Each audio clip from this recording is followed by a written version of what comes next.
Good morning students, हम हिंदी पढ़ेंगे। हिंदी में हमारा चैप्टर चल रहा था 14 खान पान की बदलती तस्वीर। इससे पहले हमने इस चैप्टर को रीड कर लिया था, पढ़ लिया था इसके बारे में क्या है इस चैप्टर में। अब इसके क्वेश्चन सब देखते हैं। क्वेश्चन फर्स्ट, इसमें खान पान की मिश्रित संस्कृति से लेखक का क्या मतलब है। खान पान की मिश्रित संस्कृति से लेखक का तात्पर्य है सभी प्रदेशों के खान पान के मिश्रित रूप से, कि सभी प्रदेशों में खान पान क्या होता है, अलग अलग होता है। यहाँ पर लेखक ये कहना चाहते हैं कि आज एक ही घर में हमें कई प्रांतों के खाने देखने के लिए मिल जाते हैं, क्योंकि सभी घर में क्या करते हैं, सभी लोग घर में अलग अलग प्रांतों के खाने बनाते हैं, अलग अलग वैरायटी भी बनाते हैं।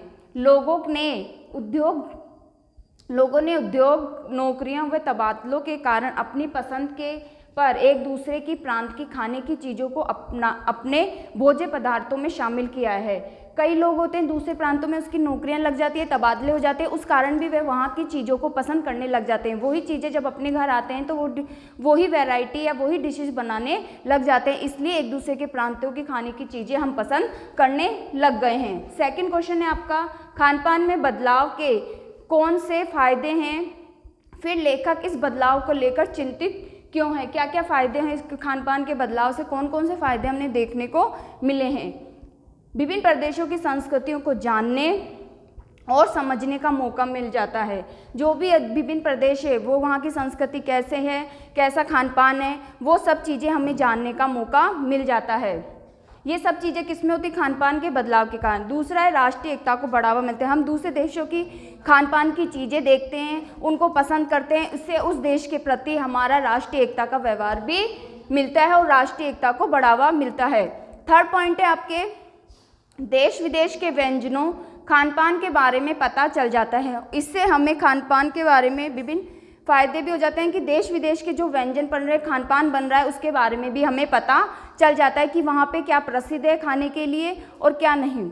गृहिणियों, फोर्थ पॉइंट आता है आपके, गृहिणियों व कामकाजी महिलाओं को जल्दी तैयार होने वाले विविध व्यंजनों की विधियाँ उपलब्ध होती है। इससे दूसरे देशों की देश विदेश से हमारे संपर्क बने रहते हैं खान पान के बारे में। तो गृहिणियों को भी और कामकाजी महिला जो ऐसे फूड बनाती है, ऐसे खाना पसंद बनाती है, जो कामकाजी महिला हो तो उनको ऐसे व्यंजन बनाने पड़ते हैं कि जल्दी से वो व्यंजन बन जाए और खाने में भी स्वादिष्ट लगे। फिफ्थ पॉइंट आता है आपके, स्वाद, स्वास्थ्य व सरसता के आधार पर भोजन का चयन कर सकते हैं। उसके आधार पर हम क्या ऐसा गृहिणियाँ या कामकाजी महिला ऐसा खाना बनाना पसंद करें, खाने में भी स्वाद हो और शरीर के भी लिए भी क्या स्वास्थ्यवर्धक हो और उसमें सरसता क्या भोजन का चयन कर सकते हैं। ये आपके 14 चैप्टर के 2 क्वेश्चन से यही कंप्लीट होते हैं। Thank you students.